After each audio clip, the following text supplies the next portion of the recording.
اللہ کا ایک قانون عذاب ہے، ایک قانون کے تحت ہوتا ہے جو کچھ ہوتا ہے، اللہ کا ضابطہ ہے۔ قرآن اس کے لیے لفظ سنت استعمال کرتا ہے، وَلَن تَجِدَ لِسُنَّتِ اللَّهِ تَبْدِيلًا وَلَن تَجِدَ لِسُنَّتِ اللَّهِ تَحْوِيلًا۔ اللہ کی سنت، اللہ کے قواعد و ضوابط میں کوئی تغیر نہیں ہوتا۔ اور وہ سنت کیا ہے؟ کافروں پر عذاب اس دنیا میں صرف اس صورت میں آتا تھا کہ کوئی رسول آئے اور ان میں اتمام حجت کر دے، پھر اگر وہ بحیثیت مجموعی وہ قوم رسول کا انکار کرے تو اس قوم کو ختم کر دیا جاتا تھا، جیسے کہ حضرت نوح، حضرت ہود، حضرت صالح، حضرت شعیب، حضرت لوط اور آل فرعون، ان کا تذکرہ قرآن مجید میں سمجھتا ہوں کم سے کم 10 مرتبہ آیا ہے۔ یہ میں بہرحال حساب کر کے تو نہیں کہہ رہا، میرا اندازہ ہے کہ 10 مرتبہ یقیناً ان 6 اقوام کا تذکرہ ہے۔ اور اس کے حوالے سے یہ قانون سمجھ لیجئے، جس قوم کی طرف رسول بھیجا گیا اس قوم نے بحیثیت مجموعی رسول کی دعوت کو رد کر دیا، قوم ہلاک کر دی گئی۔ صرف رسول بچا لیے گئے اور ان کے ساتھی اہل ایمان بچا لیے گئے۔ اب ظاہر بات ہے کہ اب تو کوئی رسول آئیں گے نہیں، لہذا اس نوع کا عذاب کسی کافر قوم پر نہیں آئے گا قیامت تک، اس لیے کہ کافروں پر عذاب کے لیے یہی قاعدہ ہے۔ اب جو عذاب آئے گا ان پر جو عذاب ہے وہ آخرت کا عذاب ہے، اصل عذاب تو آخرت کا ہی ہے نا، اصل زندگی آخرت کی ابدی زندگی ہے۔ یہاں تو کیا ہے، قوم نوح ڈوب گئی، ختم ہو گئی، 2-4 ڈبکیاں دی ہوں گی، ہر آدمی نے جان نکل گئی، عذاب کیا آیا؟ اصل عذاب تو وہاں ہے جو آخرت کا ہوگا۔ دنیا میں عذاب آتا ہے مسلمانوں پر، مسلمان ہو کر تم اگر اسلام پر عمل نہیں کرتے، دعویٰ تمہارا اسلام کا ہو اور عمل تمہارا کافرانہ ہو، نام لو تم محمد کا صلی اللہ علیہ وسلم اور اتباع کرو تم محمد کے دشمنوں کا، دعویٰ کرو اللہ اور اس کے رسول کی وفاداری کا اور تمہاری دوستیاں ہوں اللہ اور اس کے رسول کے دشمنوں سے، تم کہو اللہ اور اس کے رسول کے احکام کو ہم مانتے ہیں اور سودی کاروبار کر کے اللہ اور اس کے رسول کے خلاف اعلان جنگ کیے رکھو۔ اصل عذاب دنیا میں مسلمانوں پر آتا ہے، جیسے کہ پہلے یہودیوں پر آیا، اس لیے کہ ہم سے پہلے کی مسلمان امت وہی تھی، جب تک حضور صلی اللہ علیہ وسلم کی بعثت نہیں ہوئی وہی امت تھی، موسیٰ کے ماننے والے، تورات کے ماننے والے یہودی، یہ امت مسلمہ تھی۔ لیکن ان پر کیسے کیسے عذاب آئے، نبوکدنضر کے ہاتھوں برباد کرایا گیا، کبھی پھر یونانیوں کے ہاتھوں تباہی آئی، کبھی رومیوں کے ہاتھوں تباہی آئی۔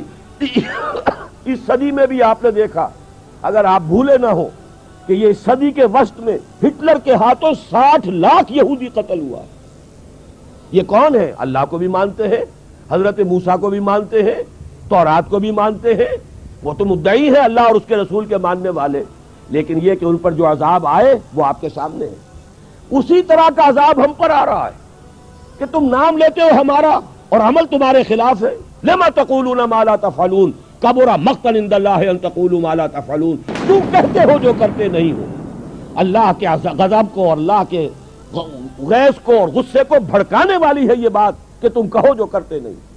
یہ ہے اصل سبب، اصل مجرم ہم ہیں، ہم دوہرے مجرم ہیں۔ ان کا جرم ایک ہے، انہوں نے انکار کر دیا، چھٹی ہوئی۔ ہم ہیں کہ جو ہر روز کہتے ہیں ایاک نعبد و ایاک نستعین، اور پھر اس دن میں 50 مرتبہ اللہ کا حکم توڑ رہے ہیں۔ پوری زندگی ہماری گزر رہی ہے، 5 وقتہ نمازی زیادہ بڑا مجرم ہے اس وقت، اس لیے کہ وہ 23-24 مرتبہ، 25 مرتبہ، 27 مرتبہ دہراتا ہے ایاک نعبد و ایاک نستعین، اور پھر باہر نکل کر جو کام کرتا ہے وہ اس کے خلاف ہے۔ یہ ہے اصل میں سبب، اور یہ جان لیجئے جو عذاب ہم پر آ رہا ہے اللہ کا وہ اس وجہ سے آ رہا ہے۔ ہمارا کام تو یہ تھا کہ ہم دین کے علمبردار ہیں، دین کا ایک نظام دنیا کے سامنے پیش کریں۔ ابھی بڑا اچھا لفظ استعمال کیا ہے توکل صاحب نے، ماڈل دو نا، ایک انفرادی ماڈل ہوتا ہے۔ حضور صلی اللہ علیہ وسلم اپنی ذات میں ماڈل تھے، لقد کان لکم فی رسول اللہ اسوۃ حسنہ، لیکن حضور نے صرف ذاتی اور انفرادی ماڈل نہیں دیا، ایک اجتماعی ماڈل فراہم کر دیا، نظام قائم کر کے دکھا دیا۔ یہ ہے اللہ کا دین، یہ ہے اس کا سیاسی ڈھانچہ، یہ ہے اس کا معاشی ڈھانچہ، یہ ہے اس کی معاشرت، یہ ہے اس کی فیملی لاز، یہ ہے اس کے اندر تمام قوانین فوجداری اور دیوانی، یہ ہے یہاں پر قانون شہادت، یہ ہے سارا نظام۔ دیکھ لو، ٹھوک بجا کر دیکھ لو، یہ نظام ہے۔ جب تک وہ ماڈل مسلمان قائم نہیں کریں گے یہی عذاب کے کوڑے برستے رہیں گے، سخت سے سخت تر عذاب آئے گا۔ ہمارا حال کیا ہے؟ جیسے ہمارے عام لوگوں کا حال ہے، پھوڑے پھنسیاں نکل رہی ہیں، یہاں پھوڑا نکلا یہاں کوئی پھایا رکھ دیا، یہاں کوئی ٹریٹمنٹ کر لیا، وہی پھوڑا یہاں نکل آیا، اب یہاں کر رہے ہیں۔ اصل علاج کیا ہوتا ہے کہ اس کی اصل تشخیص کرو۔ فساد خون جو ہے جب تک یہ رفع نہیں ہوگا تو پھوڑے تو نکلتے رہیں گے، ایک جگہ کی پھنسی ٹھیک ہوگی دوسری جگہ نکل آئے گی، ایک جگہ کا پھوڑا جو ہے ٹھیک کرو گے دوسری جگہ نکل آئے گا۔ فساد خون، اس لیے کہ ساری خرابی خون میں۔ اسی طریقے سے جان لیجئے بوسنیا میں ہو رہا ہے، چندے کر لو پیسے بھیج دو، فلاں جگہ کچھ ہو گیا چندے کر لو پیسے بھیج دو۔ بہرحال یہ بھی کرنے کے کام ہے، کوئی برے کام نہیں ہے، لیکن یہ علاج نہیں ہے، یہ تو پھوڑ پھنسیوں والا معاملہ ہے۔ چندے کتنے کچھ وہاں پہنچتے ہیں یہ بھی اللہ ہی کو پتا ہے، کتنے لوگ درمیان میں کھا جاتے ہیں۔ یہاں تو خیر پھر بھی پاکستان میں غنیمت ہے کہ ان کی اپنی ایمبیسی ہے اور ان کا اپنا نظام ہے، ورنہ یہ کہ جو کچھ اس ملک میں ہوتا ہے وہ اکثر لوگوں کے علم میں ہے، مجھے کچھ کہنے کی ضرورت نہیں۔ اس وقت کہنا یہ کہ یہ علاج نہیں ہے، علاج تو یہ کہ جو اصل جرم ہے اس کو ختم کرو، اور وہ جرم یہ ہے کہ تم نے پورے کرۂ ارضی پر کہیں بھی اللہ کا دین قائم کر کے نہیں دکھایا، تم نے کہیں بھی وہ ماڈل پیش نہیں کیا کہ دنیا دیکھ سکے کہ یہ ہے۔ جیسے کہ ابھی توکل صاحب کہہ رہے تھے، نو انسانی تو تلاش میں ہے، در بدر کی ٹھوکریں کھا رہی ہے، کبھی وہ صرف مونارکی اور وہ جو بادشاہت کا نظام ہوتا تھا اور اس کے نیچے جاگیردارانہ نظام ہوتا تھا، پوری ویسٹ میں بھی ایسٹ میں بھی۔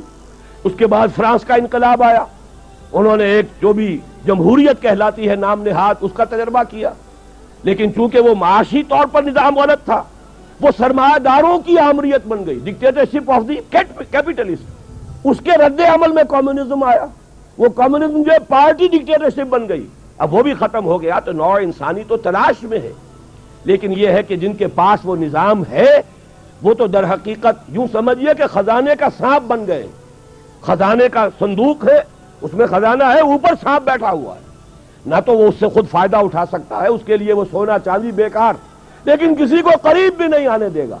یہی حال آج امت مسلمہ کا ہے، وہ خزانہ ہمارے پاس ہے، کتاب و سنت ہے، نظام خلافت ہے، لیکن نہ ہم اس سے خود استفادہ کر رہے ہیں اور نہ ہی دنیا کو استفادہ کرنے دے رہے ہیں۔ سب سے بڑی رکاوٹ ہم بن گئے۔